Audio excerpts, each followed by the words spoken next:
We'll call the Tuesday, March 12th meeting of the Greenwood Redevelopment Commission to order at 4:30 p.m. Amanda, roll call, please.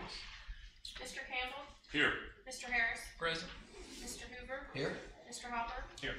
And let the record show that member Mr. Moan is absent and non-voting advisor Mr. Alexander is absent. However, we do have a quorum. Thank you. The minutes of the last regular meeting of February 12, 2019 have been distributed to members of the commission. Is there any corrections, additions, or deletions? Is there a motion to approve those minutes? I'll second that. Moved by Mr. Campbell, seconded by Mr. Harris. Further discussion? Seeing none, all in favor say aye. Aye. Motion passes.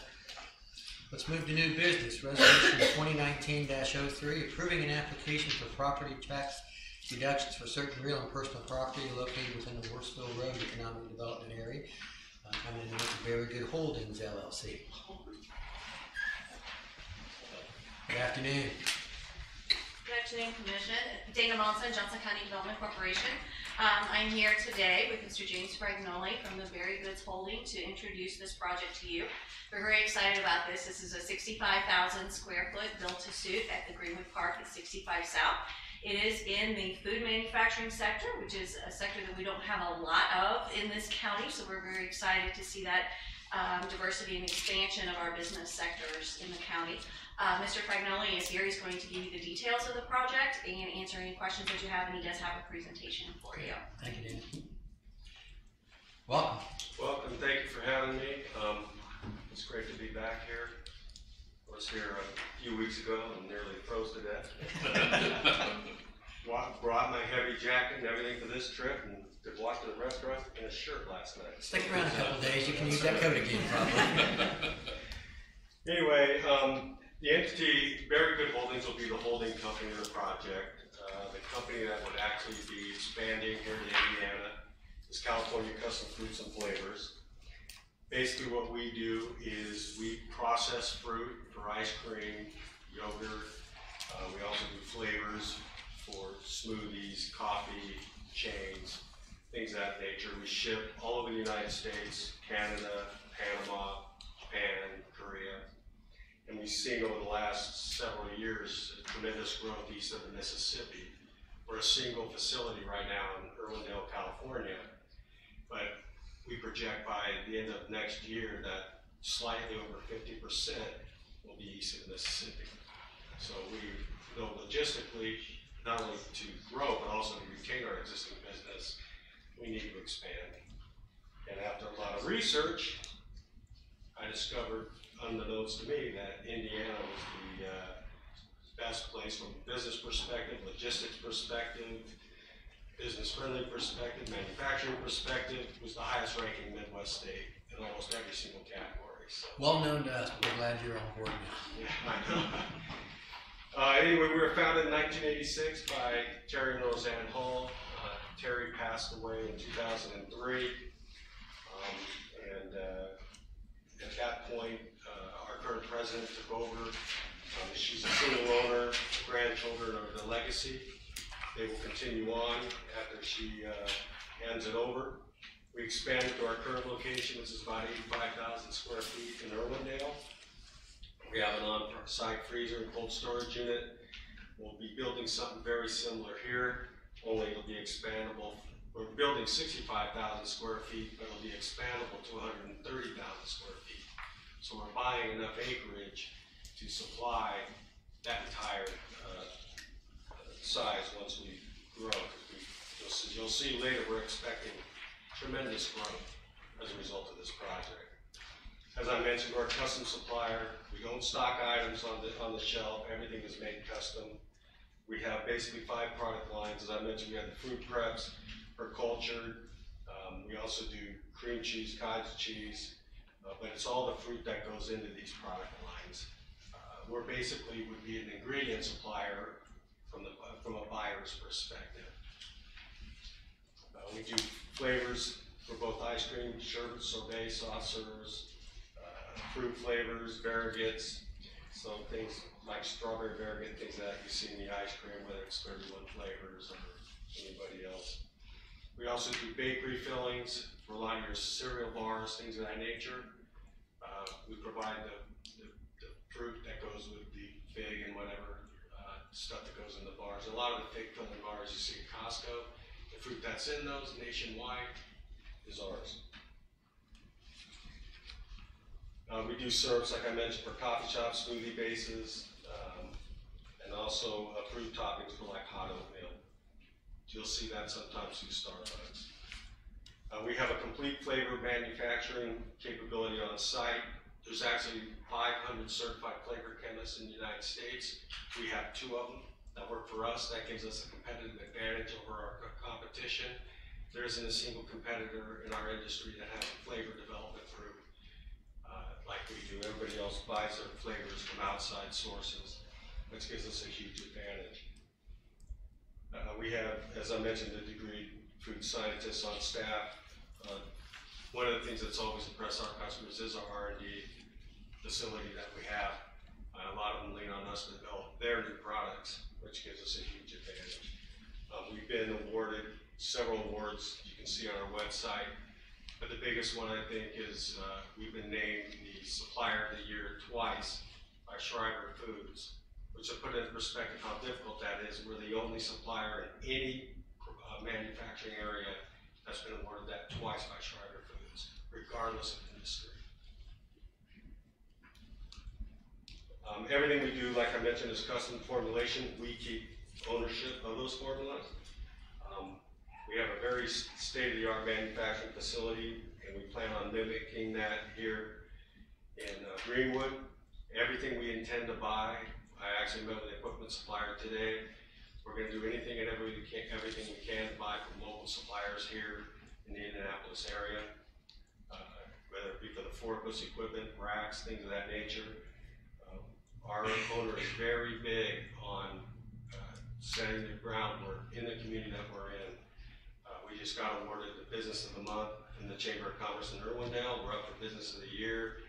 We also received a California Manufacturing Association Award for being a company that moves forward in the green area, all LED lighting, things of that nature. So we plan on really establishing ourselves in the Greenwood area and want to do everything we can to purchase and buy things from this area. We also only use electric forklifts. We have a very large inventory of stainless steel totes. Those will be coming here because almost every single customer that will be manufactured out of this facility uses the stainless steel totes. All of our raw material packaging is recycled. We also will be using all LED lighting in the facility. We'd be bringing 18 full-time positions in year 1 and a total of 24 by year 2023. That's just what we're promising. My educated guess is we'll be double that because we're already contemplating the fact that we only plan on 1 shift. We can already see we're probably going to need 2. Only because we've talked to some of our significant customers and already told them that we signed contracts for the purchase sale agreement last Thursday, and 2 of our major customers have already said, well, with that, you're going to be getting significant more business, so we could easily exceed that number 24 of the year 2023. They'll have 1 management position, obviously the plant manager, a lead, 9 manufacturing positions, 4 material handlers, a sanitation, 1 quality control, and 1 front office, and of course all those will be significantly more as time goes. We provide unbelievable benefits: medical, dental, vision, 401k, PTO. For the employee only, they don't pay anything for medical, dental, or vision. 401k is a safe harbor, so they get a match dollar for dollar for 3%, 50 cents on the dollar for the 4th and 5th percent. With this, as I mentioned before, we're going to have a 65,000 square foot facility that's planned to expand to 130,000 square feet. It's going to be done that way intentionally. The general contractors, the Peterson Company, has been giving us a lot of guidance on how we're going to accomplish that. We're going to have at least 8.5 acres at the 65 Greenwood Park at 65 South, and that's why I said we bought 8.5 acres because we want to be able to expand to 130,000 feet.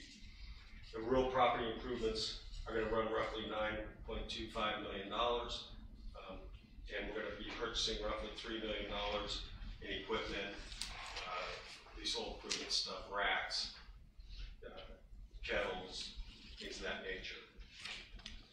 The average wage that I calculated is $17.90, but that was before I realized that within walking distance of our lot is gonna be Amazon. So my guess is that's gonna go up because our job is a little harder than what the material handlers at Amazon have to do. So my guess is we're probably gonna have to pay a little bit more than we anticipated on an hourly wage rate for the production workers. So I would imagine that's gonna go up just a bit. This is a site that we're looking at with the 165,000 square foot, the little green one down there. But hopefully it's gonna end up being a lot bigger. So what we're proposing for the abatement request, you can see here, it's pretty traditional, 100% year 1, 95, 80, 65, 50, 40, 30, 20, 10, 5. And then on the personal property, it's just a straight 10% drop. That's what we're proposing for the abatement request. Even with this abatement, the project will generate significant revenue to the city of Greenwood. If the 10-year abatements are granted, I still calculate a little over $1 million of real property taxes that will be generated over that term that will be paid out, and $292,000 of personal property taxes. And annually, it'll be close to $200,000 on an annual basis after the abatement period ends. We are buying the facility. We're not going to be leasing it, so we plan on holding it for the long haul. If anything ever happens, we consolidated. My anticipation would be consolidating to Indiana, not back to California. Annual personal property taxes of $65,000 would also be generated. That's my presentation. Any questions from you that I can answer? Questions from Mr. Fagnoli? I hope you've all had an opportunity now to see Resolution 2019 and the application that they have submitted. Pleasure. Excuse me, you've got an estimated completion date of December 6th of 19. Do you have a firm date for your completion? Whether it be that date or a later date, can you make a commitment for a firm completion date? At this time, we're on track. I can't make a firm commitment with our contractor, but our plan is, in the worst case scenario, our hope is to be operational January 1 or January 2nd to begin production. But the worst case would be towards the end of the first quarter. But as far as a firm commitment date, I can't give that at this point. But we are on track for that at this point. They've already started the fabrication of walls and things of that nature, and everything seems to be on schedule. I know in the past, at least the commission has tried to get a commitment for a firm date so that they don't have an uncompleted building sitting out there. Even if you need more time, I guess, can you estimate when the absolute last date would be for the construction? The construction is supposed to be completed by September 30th. From the standpoint, we would have the ability to start bringing in equipment. Then it's a question of how quickly we finish doing all the piping to the kettles and get the cook deck and everything installed. If you want ask me for a date, I can give you December 6th, but I can't at this point say it's firm because I haven't had a chance to meet with the contractors that will be handling that portion of it to say you'll be done by December 6th. But that is the planned date. I do know sometimes on the given a firm date for completion, it's not a promise as much as it is we need something for our records, and it can be extended. You can put it a year after that date. It just is something that we need to put down so we know what to expect and have something to plan on, so it's not an indefinite period of time. So we're not asking you to say, well, it's scheduled to be completed, September 30, and on October 1 it's a problem. We just need something that gives us an idea, so there's an end time that is on record and it doesn't carry on forever. So it's not so much a promise as it is to just give us a deadline to go by, and it can be pushed back I mean, obviously, you finish, 6 months early, we're not gonna complain, so, just whatever, you wanna, how you wanna do that. Okay, well, let's go December 6th. Okay. Let's go with that as a firm completion date. Other questions? Pleasure of the commission. Thank you. But we have a motion and a second, so we just need to vote. Anything further? All in favor of the motion, say aye. Aye. Motion passes. Thank you, Ms. Taylor. Welcome to the community. Yes, welcome. May I put Mr. Campbell and Mr. Hopper down for the common council sponsor? Yeah. Thank you. Oh, wait, did we have a motion? I don't remember hearing. Maybe we didn't, I'm sorry, go I back. thought, that was a minute. Some minutes. I motion that resolution. Second. Thank you, sorry. I'll stop interrupting. Next, let's move on to Resolution 2019-04, consideration of that, approving an application for certain property tax reductions for the Scanell property, number 379. Ms. Cole. Good evening. Good evening. Thank you very much for the opportunity to present to you today. We'll see, although now everybody's hungry after all those treats. I was holding out okay until I saw the baked goods, and now my stomach's grumbling. Let's see. Okay.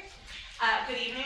I'm Katie Kalt, and most of you know me. I'm president of KSMLA Location Advisors, which is part of the Katz Sapper Miller Company, which is an accounting firm headquartered in Indianapolis.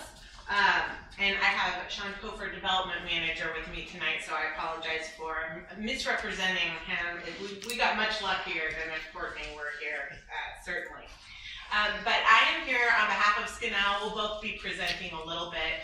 And we have a request before you, which I know it is a request for speculative tax abatement. And I know this is a topic that has garnered a lot of thought and discussion over many years, but certainly recently. And so we're going to go into a little more detail and in some different directions than we've done before, which I hope is helpful.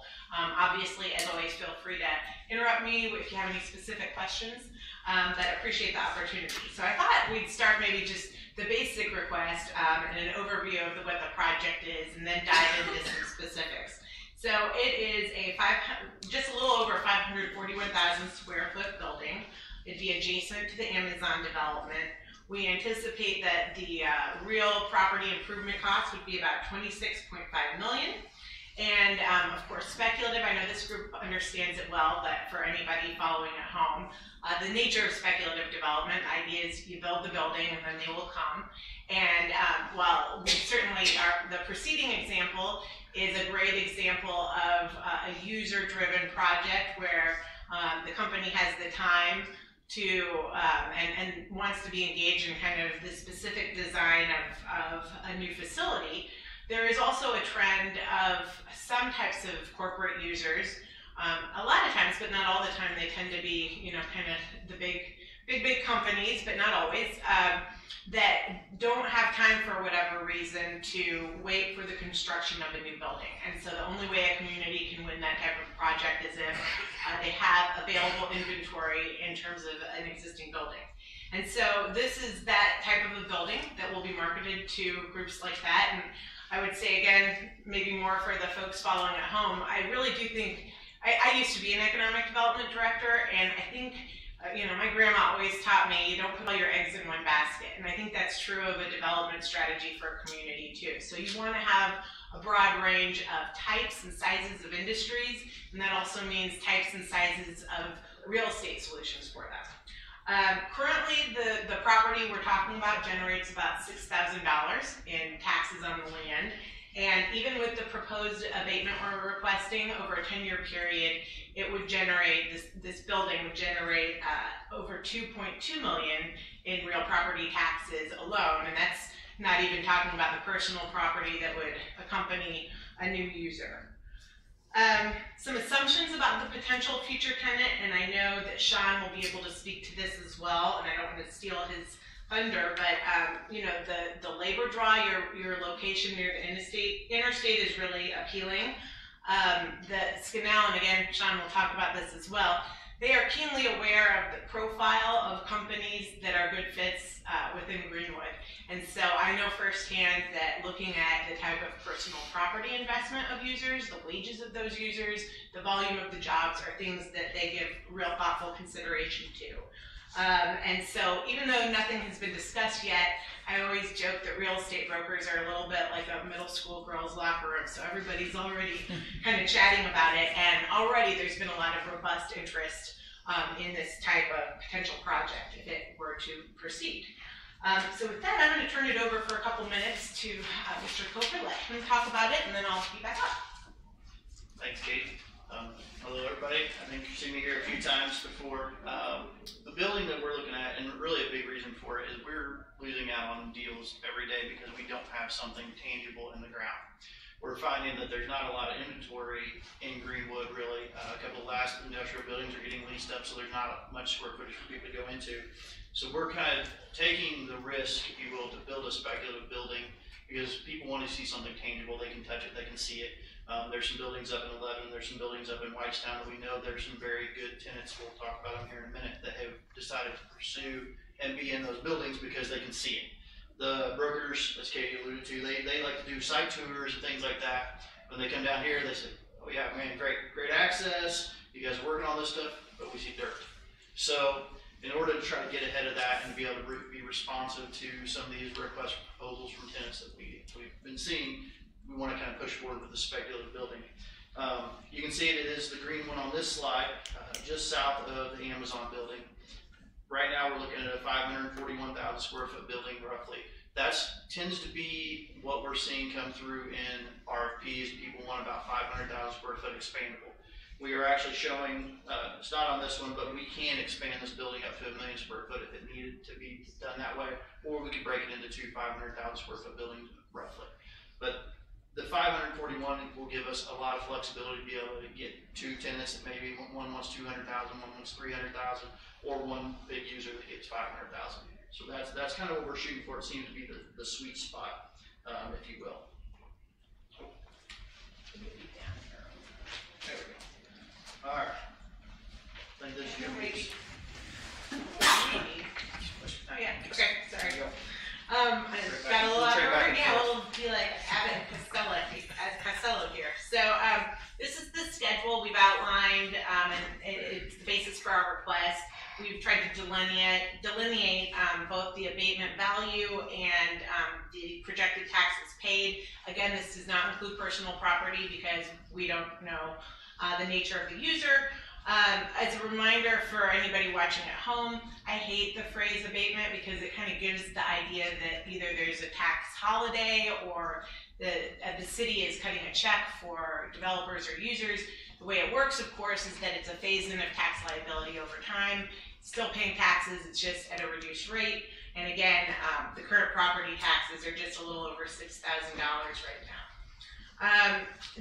One of the things we wanted to talk about was as it relates to the overall market, and Sean, feel free to jump in if I'm saying anything incorrectly, but we all anticipate, we don't know exactly what it'll look like, and knock on wood, will not be anywhere near what we saw in 2008, 9, and 10.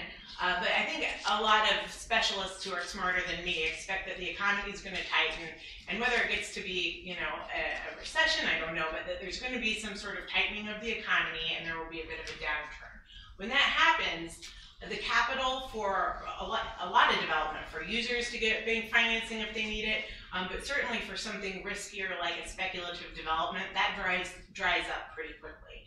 And so the thought is that this is an opportune time to arm Greenwood with some inventory to be attractive to some of the users that are coming into the market.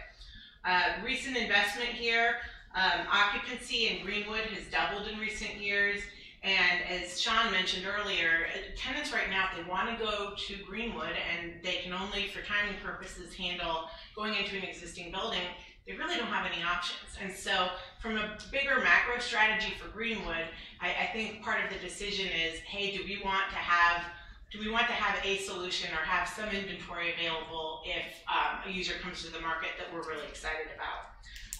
And again, some other high-profile tenants who have landed in Greenwood as a result of this model of speculative development, Pitney Bowes, Amazon are certainly some well-known ones. And then we wanted to mention a little bit, there was some discussion about the RFPs and users entering the market.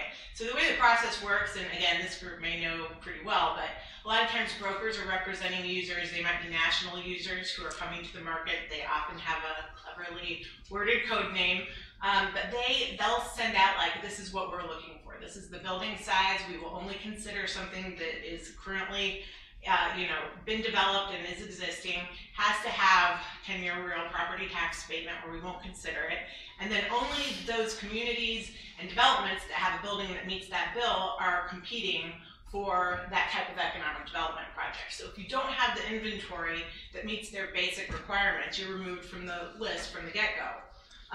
Right now, we were naming, there are two that we've identified here who are kind of well-known names. There's even currently right now one in the market. It's got a code name. We don't know who the user is, but it's a pharmaceutical sort of user. They require a lot of cold storage because of the product that they'll be moving and assembling. And so this is something that right now there's no inventory in Greenwood to accommodate that type of user. So it's not currently being considered. Is there anything you wanted to say about the potential, either any of these RFI ones? Really, all three of these that are on here, they're all looking for the same space. There will be some things, if we get this tax abatement, we go forward with the speculative building, there will be some things that we'll have to do. We'll put in some of the personal property items and say the logistics in the pharma. We'll have to come in with cold space, and we'll do some additions to that. But for the most part, we need a space. But the logistics, pharma, Puma, Geodis, Lowe's is another one that comes to mind. Those are all looking, but more than likely, at least 2 of the 3 are going to land elsewhere just because we don't have a building that they can see. No matter how much we push that we could get them in a time frame, they want to see a building. So that's kind of why we're continuing to push forward with this. Again, your development strategy to date, we talked a little bit about diversity of product and that type of thing. We kind of dug into, and this is a little different than some of our earlier presentations, looking at some of the nerdy statistics, which I love looking at actually. But if you look just even since 2010, just at Greenwood, sometimes it's hard to isolate data for the city versus the county. You've grown well above both state and national averages, over 10%. Your per capita and median household income levels have risen during that same period at greater rates than at the state and national levels as well. And the state of Indiana has a really cool website. It's called the Indiana Gateway, and I encourage you to check it out sometime. You can waste a lot of time on there, but it's got really good information. And it looks at a specific city's total tax levy and a bunch of other elements in terms of how your tax base is spread out by types, agricultural, commercial, industrial, residential. But your overall tax levy for Greenwood has grown by almost 12% from 2012 to 17. And the certified net AV has increased by 7.2% during that same period. So I think those are important numbers to think about and to dig into. With the property tax caps that were kind of, that ship has sailed. It's a real struggle, as you know better than I do, for local governments. And so this is an opportunity where you can still stay in the development game and attract some real property investment and in a meaningful way that's attractive to large economic development projects. So now I'm going to turn it over to Sean for the last Skinell piece, and then I'll head back up. For the most part, you guys know who we are. We've been here for a while. We're not going anywhere. We've added a couple little pieces to this. So we are a privately owned real estate investment development company. We did add, we have US, Canada, that's kind of been there, but we have added Europe recently. So we are expanding into Europe. We have an office in London now. We started with Worth Services, Pitney Bowes, Amazon, and we feel like we've made a pretty good investment in the community, that whole block of ground, both north of Main Street and south in the new I-65, Greenwood Park I-65 South. So been here since 1990 in Indianapolis, 29 years, 200 projects, 20 million square foot developed. A lot of our business, 70% is repeat business. We're one of the largest FedEx developers in the country. They come to us time and time again, continue to do work for Amazon and other places. So we have a great reputation, and we continue to bring good companies. And as Katie kind of mentioned, once we build this speculative building, it's not just anybody that's going to get to come and be a resident in that building. We have our standards of living. We want to have good companies in Greenwood, so we'll vet those out as well. We know they have to have high-paying jobs, and we'll be able to take a look at that before we're even going to respond to an RFP. There have been some RFPs that we don't respond to because they don't fit the mold. They don't fit the mold of Scanell. They don't fit the mold of Greenwood, what you guys want to see in that area and what we've been going through for the past couple of years. First major Greenwood project in 2015 with Worth, and then this park, it's 350 acres is what we started with. We're down to about 200, 225 acres now, with Amazon taking a pretty big chunk and Pitney Bowes taking another, and then Jim's facility taking another 8.5. So we're kind of coming down off that 350. You can see that some of the investments that have been made. Amazon and Pitney Bowes, just right there, that's almost $50 million in personal property investments in those. Very good jobs. Another thing we wanted to talk about, because it is speculative, we know that we'd love to have a user, but we wanted to kind of hit on some of the items that we're making the investments that need to be made to make that area viable. We've been working with Indiana American, installing new water mains down Collins Road. We created the new Stacy's Way that kind of bisects that parcel of ground and followed along with water main through that, looping the system to give good water pressure throughout that area. Some of this is we are working on it currently with the Amazon project, so widening of Graham Road to 4 lanes, widening of Collins Road. We are working with Hoosier Energy, trying to get their power poles moved. They're very, very close to Collins Road as it is, and once we widen those, we need those moved. Those are major transmission lines, so a pretty hefty investment on our part to be able to get those moved. A lot of other utilities have been really close to the roadway, dedicated all the appropriate right-of-ways for those roads so they meet your master plans and thoroughfare plans. And then we're also working with the sanitation district for sanitary sewer mains that need to be extended to be able to service that triangular piece that's between Graham Road and I-65. That needs sanitary sewer service over there. And then we've been working with Daniel on the design and construction of a new traffic signal for Worsfield Road and Collins Road intersection, something that needs to be done in the city to be able to continue that corridor north-south. Thank you. Clearly then, I mean, no two things are alike. Scanell has had a long partnership with the city of Greenwood and has made a lot of private investment in addition to some of the economic development projects they've attracted. So here's kind of the final different piece that we added to our presentation tonight. We have met with city officials, certainly the mayor is always generous with his time, and got some feedback as we have just by doing work in this market. And we thought we'd just address head on some of the concerns that seem to be recurring from time to time.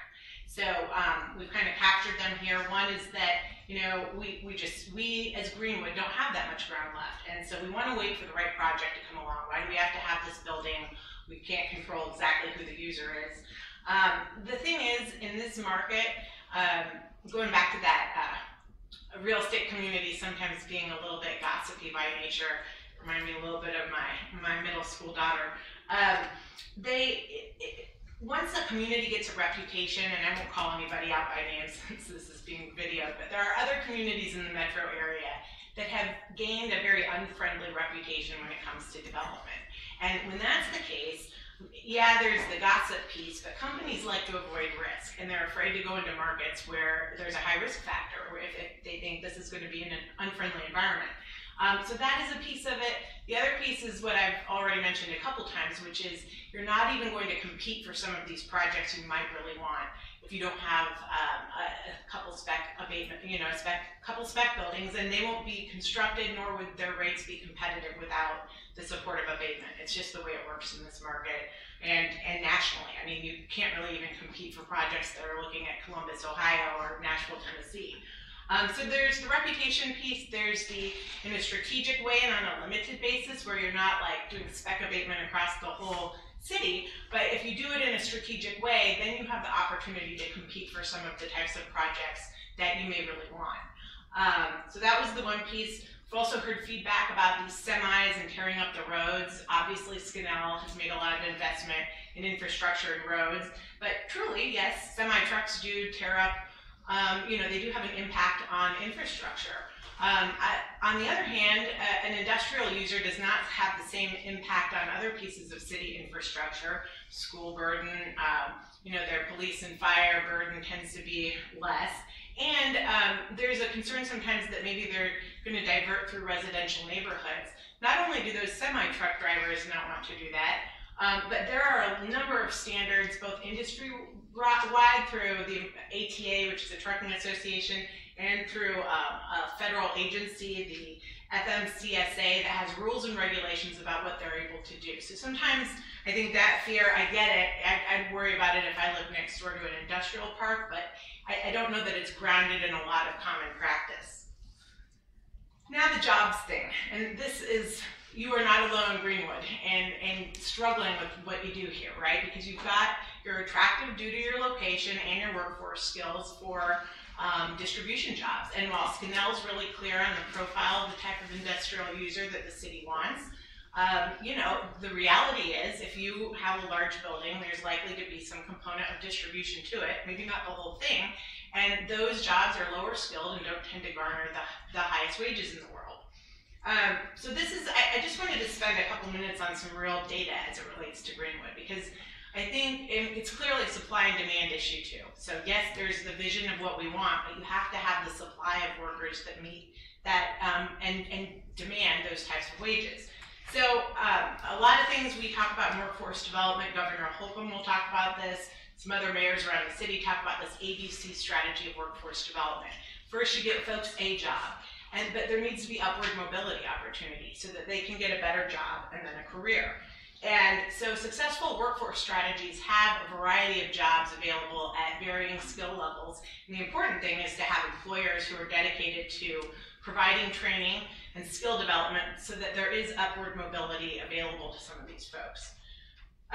The Lumina Foundation, which is a nonprofit that we're lucky to have headquartered here, but it's national, headquartered here in the Indy metro area, you can again get into some stats very specific to both Greenwood City and Johnson County. So in Johnson, not all of it's available at the city level, which is why some of what I'm sharing is county level.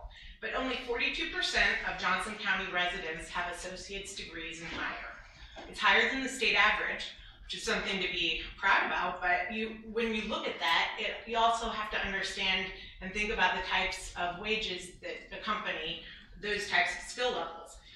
They also, through the Lumina Foundation, allow they have data on graduates from 3 of your Greenwood area high schools.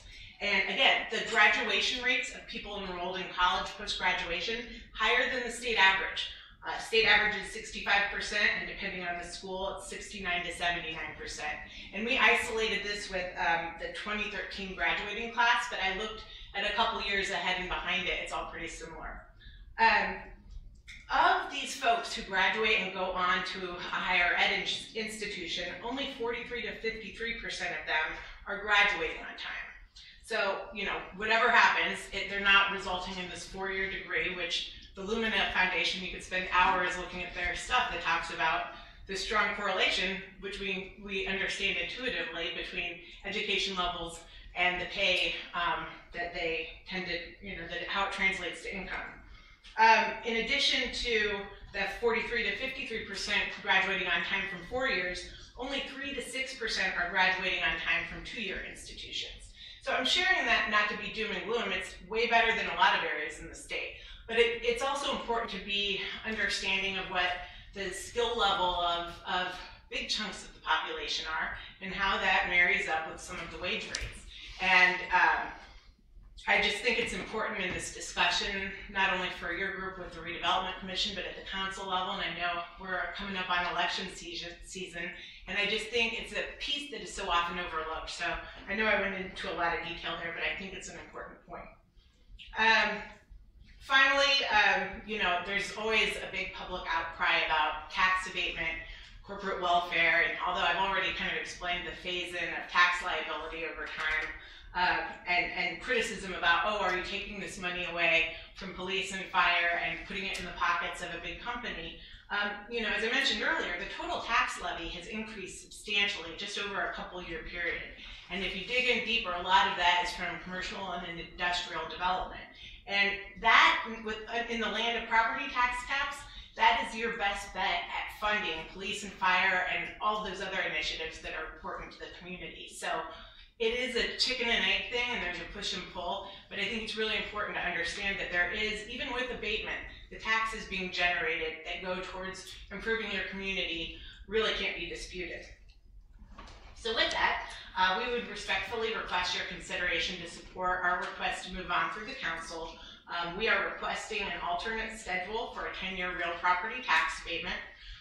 This would be passed through to the user. And again, you know, there's a process, even if Skinell feels like a user is consistent with the city's goals, that user has to get approvals to, you know, do things inside the building and to install equipment. And, you know, if they wanted to request abatement, there would be ample opportunity for the city and for different groups to understand who that user is and to provide feedback. So with that, I think I am done. Having the microphone here, would be happy to answer any questions, and I know Sean would as well. Thank you for your time. Appreciate it. Thank you. Questions? I have one. What is your forecasted stabilization period? As far as getting a tenant in the building and Whatever your definition of stabilization is in your spec building, is it a 5-year prospect? if it was 5 years, we wouldn't build it. We can't hold a building that long. Right. Ideally, no more than 12 months to get that building fully leased after it's up. Okay. Thank you. Sean, how long will it take you to get the building done? Once you get approval? Yeah, as I say, I know you asked Jim the question, and that's a lot of that hinges on approvals through planning commission and things like that. We're actually pretty close. We should have this building up and ready to go by probably mid-March of next year. It's a pretty big building, but we can move pretty fast with it. If we're able to start break ground and go through summer, it'll go a lot easier than the Amazon building has. So I'd say mid-March is a pretty easy date to hit.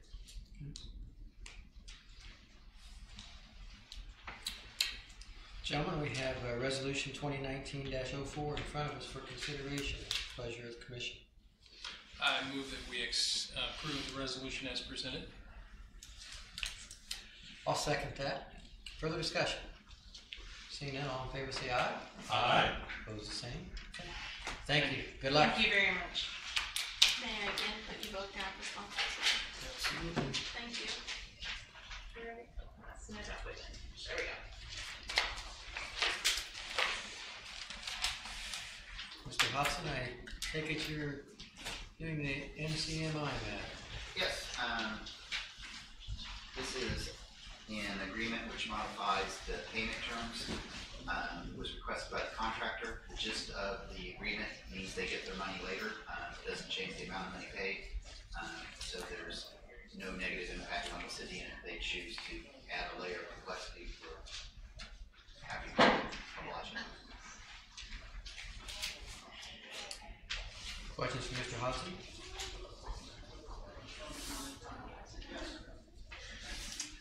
Pleasure of the board. I'd move that we approve the escrow agreement authorization of payment. Second. Further discussion? Seeing none, all in favor say aye. Aye. Motion passes. I'm up next also. Okay. This is a request to authorize appraisals of real property property at 1265 North Madison Avenue. The purpose for the appraisals is a utility is seeking to place an easement. This is conveyance of interest in real estate, and in order to convey real estate to a private entity and this is a for-profit private entity, the city has to have 2 appraisals. Are they looking to put in a water line? Is that what they're? Yes. Will that have an adverse effect on our property? Should not. Okay. Other questions? Is there a motion for approval? Make the motion. I'll second. Further discussion? Seeing none, all in favor say aye. Aye. Motion passes. Thank you. Thank you, Sam.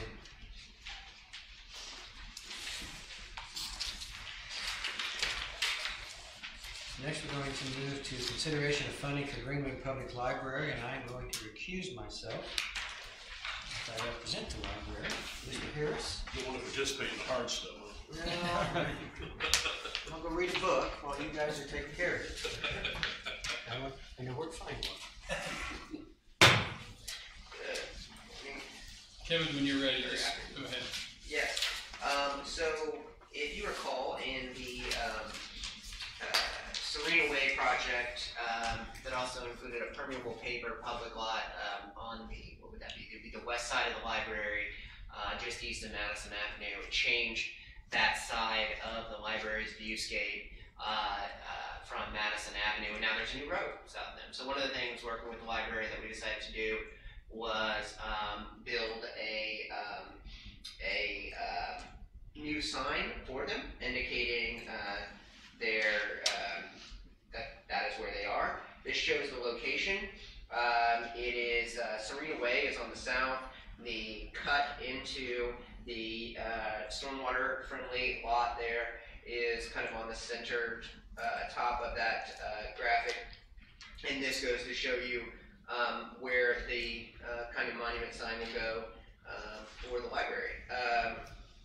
It will be kind of timeless and not be geared to one specific brand. We change brands, they change brands, and just allow people to know on Serena Way or from that parking lot that that's where they're at. And the scope that you have in front of you lists 2 signs. We originally talked about perhaps putting one on Meridian or doing kind of a joint deal, but decided at this time it would just be prudent to do the one. And so the financial request would be a not to exceed of $12,500 from the central TIF to build this. It's something the city thinks is a wise investment, and will continue to kind of elevate that area, as well as providing them with signage that formerly existed off Madison Avenue, and that is now where a rain garden is. So, any questions? Kevin, I've got one. So what we had sent to us was for 2, and that was $24,775. exactly. So I propose cutting that roughly in half with a slight bit of contingency, $12,500 not to exceed for one sign. And I've talked to the contractor, and they believe that it should split proportionally like that. There wasn't like a huge savings involved. Okay, so just one sign, right? One sign. I got that right. Yep, and the one sign will be right where that black box is. Right. And so you'll have Serena, be able to view it from the Serena entry point to the public parking lot adjacent to the library ground. So this is under 100,000, so we can approve at this meeting. Yep. Do we have an official resolution, Amanda? No. Okay. However, if you'd like one, we can prepare one for the next, but I don't know this. Okay. I just wondered if there was one I didn't see. No. Any further questions? Cheryl, did you design it? No. Okay. Are you okay with the design? As long as they get the date right. Yeah, I know the year. I sent that email afterwards. That was actually designed by RLR, who does a lot of signage work for the city and has done for a number of large organizations. So. All right, so we have a motion to approve $12,500 to come from the central tip. Yep. What's the pleasure of the commission? I'll second. All right, any further discussions? Seeing none, all in favor say aye. Aye. Aye. All opposed? Thank you, Kevin. Thank you. Brian?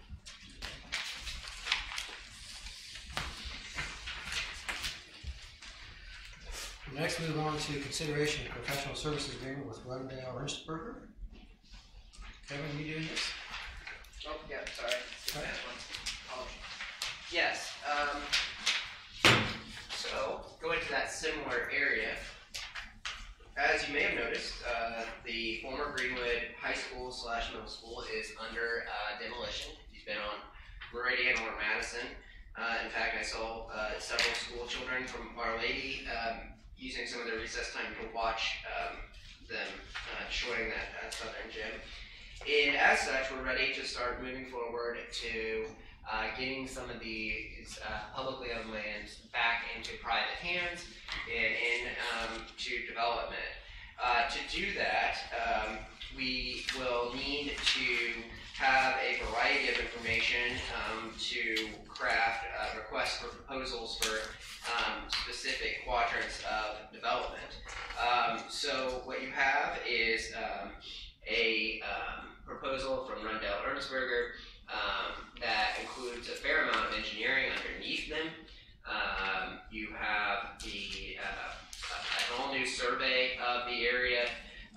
When we demolish the former middle school, believe it or not, it's going to substantially change the elevations, as did the Serena Way project, removing the football field, etc. And when we acquired the property, we did a boundary survey, not topo, and that's what any developer would want. You also have a geotechnical grid placed across the entire 20 acres, so they'll do soil borings at specific intervals, so that folks who want to come in and say, build a commercial development or build a residential development will know the underlayings of the soil structure. REA also, what they will lead on this particularly would be the development guidelines. This is actually a specialty of their planning department. They write zoning codes. They deal with developments all over the state in prescribing standards as far as setbacks, materials that will maintain the security of the RDC's investment, and what we should look for in the RFP. And then they will update the development plan and middle school site concept from the 2016 version. As you know, there's been a variety of changes. We pursued a partnership with Our Lady of Greenwood. The roundabout has come online.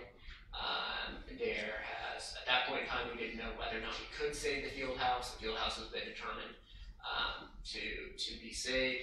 And so determining things like access roads and how that goes. It'll take a couple months to get this done. At that point this summer, we hope to start issuing at least one request for proposals on behalf of this body. That would be particularly in the northwest corner, the 523 South Madison. You can already kind of see a development parcel there if you look from Madison or Serena Way. So we'd like to get this started. It can be payable from the central TIF. It's under $100,000, and it provides us with the diligence to start getting some of this land. We start getting educated proposals from development companies to take down the land and get this back in a private hands. Is there a not to exceed amount? Yes, the aggregate on that was, sorry, 741. 74.1.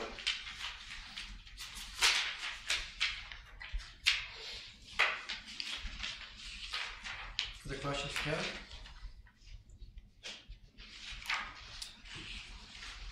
What's the commission wish to do with this PSA?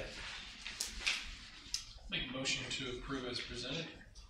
Second. Thank you. I'm happy to see this. I've been asked like I was asked this morning by my board, what we were planning to do with this property, and we had plans, and this would be good to get something more solid than a conceptual drawing.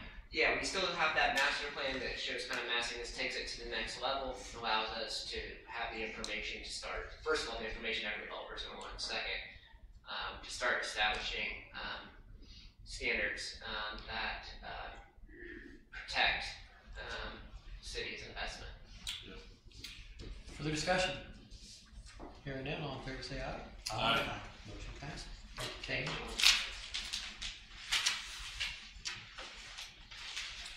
Next on the agenda is BBC Real Estate contract. And Mr. White standing in for Mr. Watts, and I know that there are some issues or questions about some lien waivers that were still potentially up in the air. I think those have come in, both for Yarnell and the other contractor. Okay. So then it'd be council's recommendation that we should approve the payment request as presented. I'll make that motion. I'll second. Further discussion? Seeing none, all in favor say aye. Aye. Motion passes. Thank you. Under old business, consideration of award of contract for Old City Park project. Kevin's back up here. Thank you, Mr. Beavis.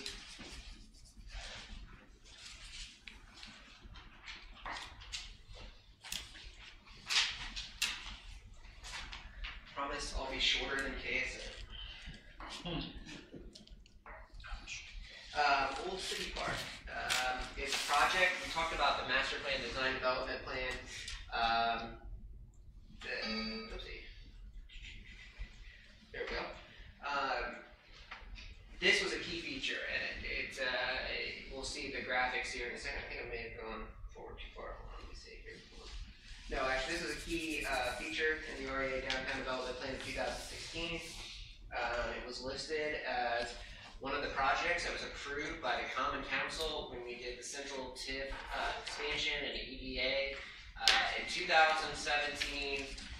In that document that was put forth by this body and then approved by the council, it talked about creating destination amenities and a key multi-use trail to replace Mockwood Drive. We then had a design approved on September 12th of 2017. Old City Park is unique in that it is the city's oldest park. It has been key to what was probably not called Old Town then, but this part of town that we're in now for quite a long time. There it is in 1936. You can see it had open space and the creek was the predominant feature, and you can see Main and Madison. Up there you can actually see the building. We purchased that ground there from Duke Energy, which was acquired PSI, and PSI acquired the Interurban, and that was the old maintenance barn for the Interurban, and after that was actually used by our public safety people for quite some time. You can also see Old City Park in 1966, which Mr. Hodson isn't here, but he moved to Greenwood in 1969, so he was interested in this particular aerial. You can see what's interesting is at that point in time, there was public parking off Main Street, which there still is now, and there was a switchback trail from that public parking connecting into Old City Park. So people often wonder, like, what was that parking by DeVon's for? And it allowed access to Old City Park. You can see the Mockwood House, which is still there. You can see they still had ball fields, open space, tennis courts, and the Greenwood Public Library emerged between 1936 and 1966 in a much smaller footprint, little building there. You can actually see how it will grow out over the years. You can kind of see its parallelogram shape there. Where does Old City Park stand today? So you've got kind of the Old Town development zone. On your left is the new aerials from January of 2019. You can see the Serena Way Market Plaza connector, which ended up being called Serena Way, which was one of those early projects on the REA plan, which is on the right. You can see we built the parking lot. You can see the amphitheater work is done. You can see the rendering and the actual reality. And you can start to see on the left there how we're talking. You can also see City Center, which is another project by this board. This is essential key. These are the graphics. They were first shared at the mayor's State of the City. Got quite a bit of circulation after that. This provides you an overview. You see that and we'll get more into features here in a second. You see that the switchback from 1936 comes back. We spent an extensive amount of time coming to an agreement with the First Baptist Church, which we hope to memorialize anytime here, which is basically, sorry, let me go back, it's key to this project, so we'll speak about it here for a second. If you can see in 1936, Baptist Church had a much smaller profile on Main Street. You can see a variety of residential houses that went from the commercial historic business district where Reverie is all the way over to Meridian. By 1966, they had started, and it's hard to see with this, expanding a bit. You can see between the public parking lot and their actual campus that they had started to do some clearing.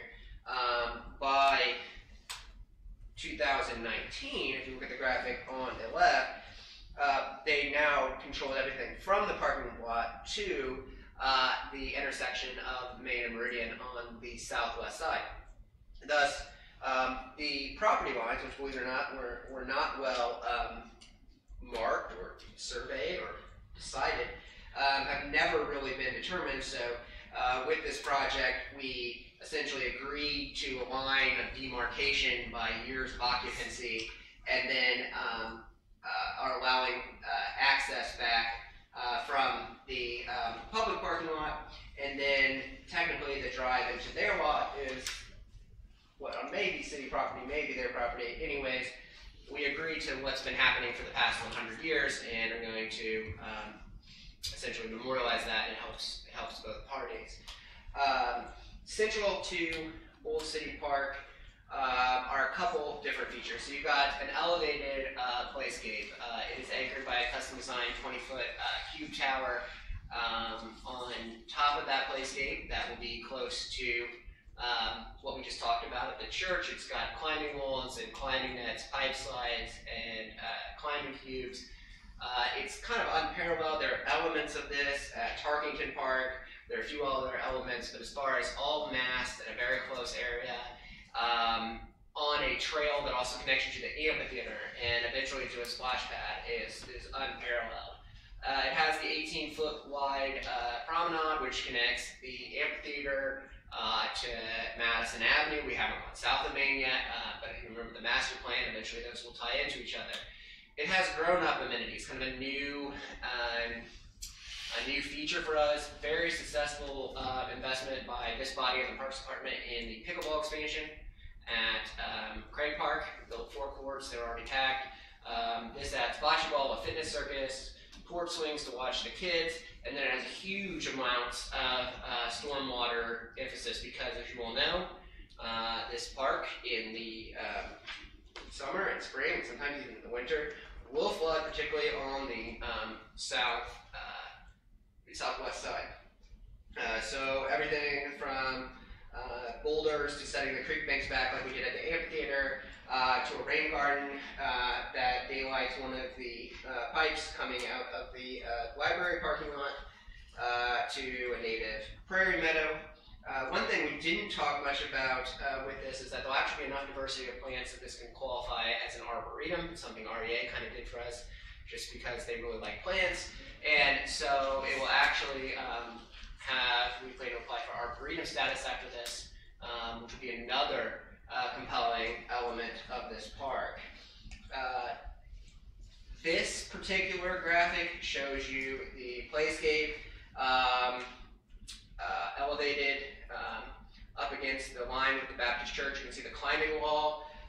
On the left, you can see the net that is built into the hillside there. You can see the cube, which is for the littler kids, with parents watching from the porch swings. You can see spinners. You can see a variety of non-structured play elements. We do have the slide in the cube, but the rest of this, unlike a lot of our other playgrounds, does not say, this is a slide, take the slide. This is a jungle gym, take the jungle gym. It allows kids to figure out what they're going to do. Unprogrammed play. We don't really have, there aren't many places that have this anywhere, actually. You see ping pong tables as an example. We can put whatever we want there. It's up to the Parks Department as they go through this, as a place next to the shade structure where, whether it be, there's actually outdoor foosball, there's outdoor cornhole, etc. Forward, this shows you from the creek. You can see the bridge. One of the features of this project is that bridge actually has LED lights that run along it. They can go to every color and be programmed. What we found is that if you go to Madison and Meridian at night, you can't see anything in that big bowl. So by making the bridge a feature, we thought that that provides another element. You can see obviously the steeple to the Baptist church in the back there for orientation, the cube tower. You can see the connection trail, which connects our amphitheater. We carry forward the same lighting standard, which kind of dates back to when Greenwood first started to really grow, when you had the interurban, so those kind of mimic a gas light and early electric lighting both. We go to an overhead. You can see that the open area on the east side remains for events. This actually emulates cornhole and different vendors. You can see the area up by the library, or sorry, down by the library, up in this case, has retained the WPA shelter that has been there since 1937 and was built by the National Youth Council. It retains the steps there and preserves those. It adds a crushed granite bocce ball court. Parks is already figuring out ways to program that. Bocce and pints. I don't know, Rob likes things in pints. The rain garden, and you can see more of the Arboretum Meadow on the west. You can see more of the cheap bike racks adjacent to the bridge. So the proposed RDC request is to award the contract for $4,942,000. I looked back at 2016 when we originally looked at this. The estimate was about 4.7. We ended up expanding the scope a little bit, and inflation over 3 years. It is kind of dead on, actually, for the first time in government history. A project commitment of $5.4 million. This allows us to have a modest contingency. Some of the playground equipment we're going to purchase independently from the contractor's markup because there are joint purchasing agreements that the Parks Department is part of that we can utilize. And then because we are having so much trouble, believe it or not, getting trees delivered, we're going to contract with a tree broker, which is apparently a thing that exists, and purchase those outside the contractor. How the money would be allocated would be that the east side would share the lion's share of this at $5 million. Stormwater already committed $300,000 at their February meeting. That means it's a $4.7 million net commitment. The Central, which also shares the EDA with this, would pick up the contingency at $400,000. This will be paid out over multiple years. We expect construction to finish next year. So if there's any questions, please feel free to. We already mentioned that this would be over $100,000 when we went to get bids. And actually, as far as telegraphing, this has been something that we told people we were going to do, and then we designed it, and then we funded the design of it, and now we're going to build it. Or hope to build it. I also forgot the public parking lot, Main Street, gets redone with a stormwater-friendly permeable scheme that will match the parking lot adjacent to the library, enhancing both the Main Street streetscape, a goal of the EDAs for the Central and East Side TIF, stormwater quality, another goal of the EDAs, and the general redevelopment and beautification of the area. A lot of stuff going on. You answered part of the question, but parking, what, other than that, are there other parking? Yeah, so we have a agreement in principle that should be memorialized soon with the Baptist Church that is similar but different to the LLG parking agreement, to which they could,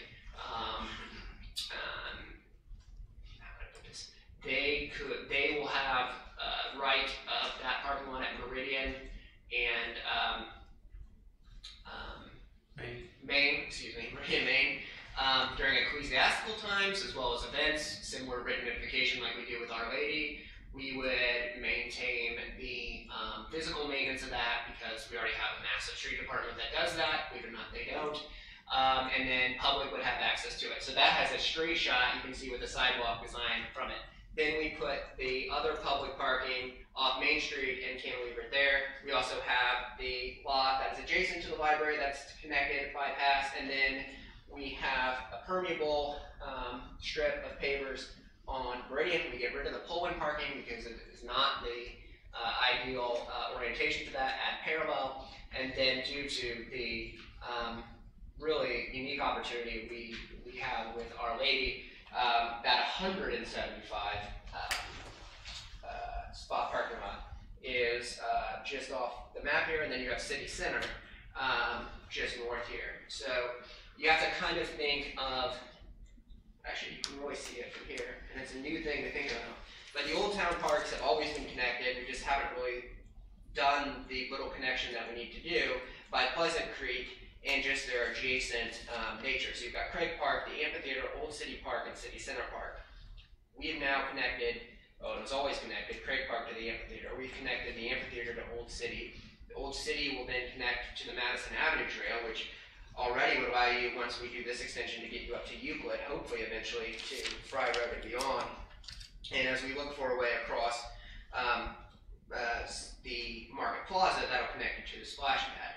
So, and I saw a couple doing this today. They walked their dogs, they parked at City Center and walked their dog around Market Plaza, improvised away, down the News Arena, and I saw them later when I was out looking at the DPW project, turning around at the back of the amphitheater. So there's a system of parks, there's a system of parking, and I know, for example, my daughter likes to go to the fire play pocket. She also likes to go to the playground that's at Old City Park now, and so it's a grander scheme, but we do have parking kind of on all the corners of this project.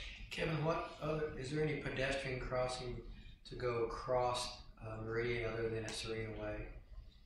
Go from the amphitheater over to the park?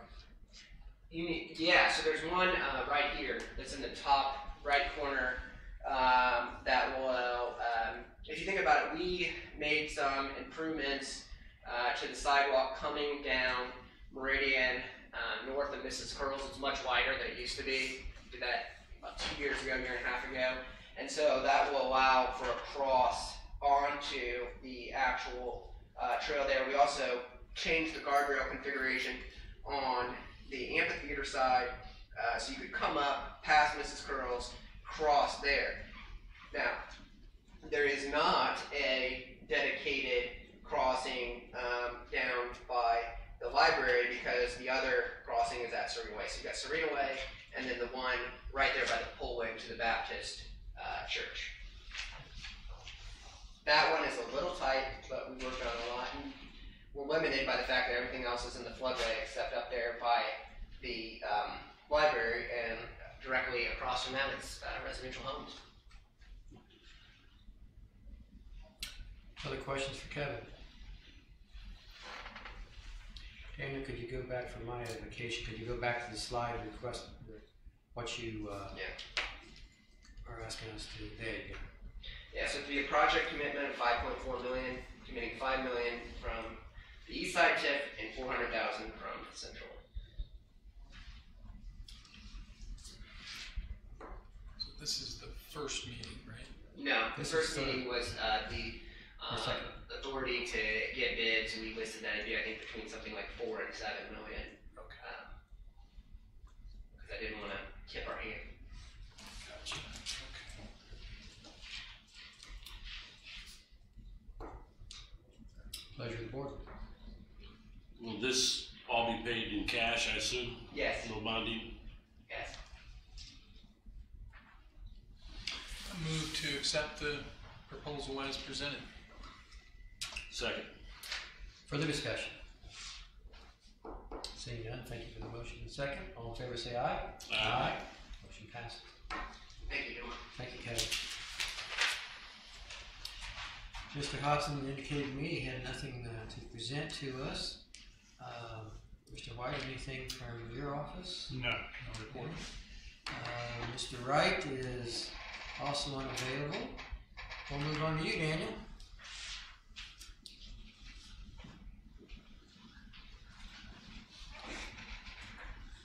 Good evening. Good evening.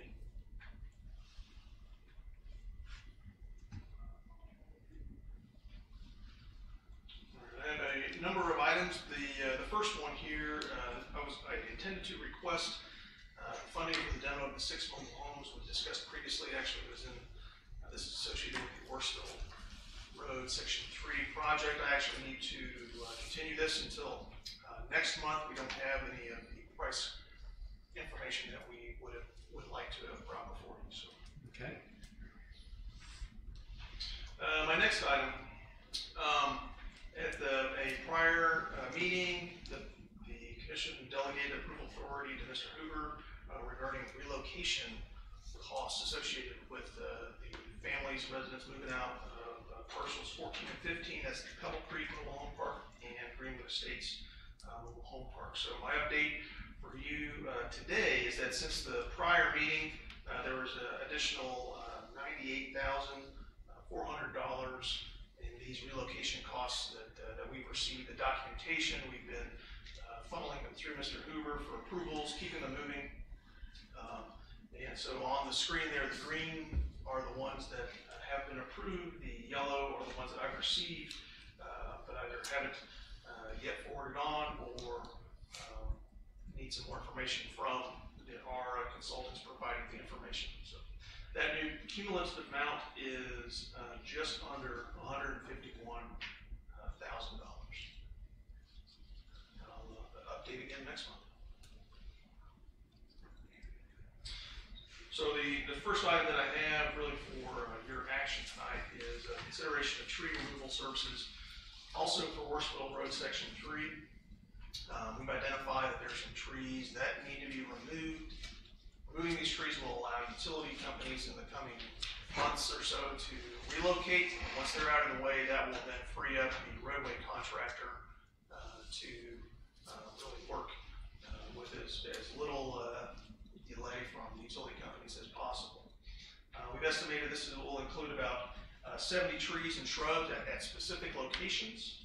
And last week we did request a quote from NS Tree Service and Stump Removal. They came recommended from the Parks Department. They've done a lot of work with them before. And so we actually met with them on site Friday afternoon to go through and physically identify what trees this scope of work would include. We received their bid, or their quote, on Monday for $12,025. The funding source, that is a typo. It would actually be the East Side Surplus 330 account. That's the account that has been funding for all of the land acquisition that we've done on this project. And so my request would be for you to approve the funding and the contract for the $12,000. I'm sorry, not additional, but $12,025 for not right-of-way services either, for tree clearing. Sorry, I apologize for the typos. And to authorize the RDC president and secretary to sign the contract on the commission's behalf. Daniel, question. I understand there's 30 trees in the city right-of-way. But it says it's also along Averitt Road. So what are they just right up, just going north on Averitt from Worsville? Really on the south leg. On the south leg, the street, it does have kind of a median area. The trees in that first median island, that area was acquired by the city. And some of the corners on the southwest, southeast, and northwest quadrant are where those trees would be located, or trees would be removed in that area. Okay. And then the next section, the 37 trees on various properties that we've got right of entry, that gives us, how does that give us permission to? Right, so we're still working on getting that, requesting that right of entry, that grant of entry. Those 3 parcels, we are still in negotiations to acquire that land. These other properties around the Averitt-Worsville intersection, that's already been through the process, already reported. So we didn't have to get the right of entry for those areas, but for the three, it's the Callan Farm and then Pebble Creek and Greenwood Estates mobile home parks. Those are the three parcels. And assuming this commission grants this, approves this contract, it obviously be conditioned upon getting that right of entry. Is that correct? That's correct. For those three parcels. And finally, leaving the stumps. Is that what's that? Right. So the intent, right? The intent is to have the stumps cut down to 6 inches within the ground. Okay. None of these trees that we're saving, reusing someplace else. Planning the new city park. Kevin, you want any trees? I don't know if we can do it. We have we put a ton of trees in the Serena Way project, and there is, I forget the exact number, but it's significant in Old City Park. Yeah, my last item of this before you take action on it, for just get everyone up to date. We did meet, as I said, we met on site with the contractor. The contractor jumped the gun. On Monday, proceeded in the areas around Averitt intersection to remove the trees. How should I say this? The trees that were removed were all identified, so there weren't any extra trees that were removed. When we caught wind of that, we did tell them to stop that work immediately. And so that's, I guess, part of the story. So the city, earlier today, actually went out and distributed letters to those homeowners in adjacent to those areas. It was our intent to actually give them advance notification that this work was going to occur.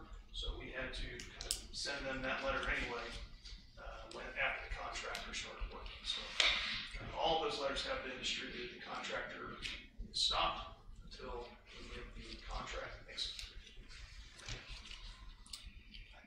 The action the commission wishes to take on this proposed contract. I would move that we accept the removal services contract as presented. I do have a question when we get to discussion. I'll second it, and for purpose of the discussion, go ahead. So, so Daniel, what TIF area is this coming from? Oh, sorry, yeah, that was a typo. East side surplus. Yeah, east side surplus. Oh, east side, okay. Yeah. Thank you. And that's the account that's paid for all of the land acquisition on this project. And Amanda, is that in the contract where it says where it's coming from or not? No, we don't put that in the contract. Okay. We just put it in the minutes. Further discussion? Been moved to second. Any further discussion? Seeing none, all in favor of the motion, say aye. Aye. Motion passes. Thank you. And then my last item, this is going to sound like a repeat from last month's meeting. So last month I came to you requesting a contract amendment for right-of-way services. This is on Worsville Road, section 4B, the east side of town. So last month I had the cost or the invoice for the amount performed for services performed by our consultant. You all approved that increase. And then a couple days later, I received an invoice from the sub-consultant that I also assisted. So that I realized that was going to require an additional approval. So I am requesting an additional increase of $1,700. So here's a quick summary of the original contract. The increase that I requested and you approved last month, it was the additional $2,039.37. What I am requesting additional funds today, the $1,700, and there's the new, what would be the new contract amount, and the funding source for this one would be East Side TIF for this particular project. So my request is that you approve the contract amendment for an additional $1,700 for right-of-way services to allow city staff to prepare the contract amendment and authorize RDC president and secretary to sign on the commission's behalf. Is there such a motion? So motioned. Second. Further discussion? Seeing none, all in favor, say aye. Aye. Motion passes. Thank you. That's all I have. Thank you, Daniel. Stone's not here, Mayor's not here. I think you all have, let's see, let's go ahead and do Are the we claims. supposed to approve something Adam sent us? Yeah, she's got it under other business. Oh, If we need to approve it, we're gonna mention it. Is there a motion to approve the claims? So moved. Second that. Further discussion? Seeing none, all in favor say aye. Aye. Motion passes. Now, yes, the RDC annual report, I think it had to be presented to us by March 31st. And it has to be presented to the clerk and the council and probably DLGF by April 15th. It's been distributed to us. I talked with Adam, and I don't think there's any need to approve that this evening because we'll have another RDC meeting prior to that. So that will give us time to review it, have any questions, we can get those answered by Adam and others, Greg Wright and others. Okay. If not, is there a motion to adjourn? So motion. We're done. We'll stand adjourned at 5:55 p.m. Thank you all. Thank you.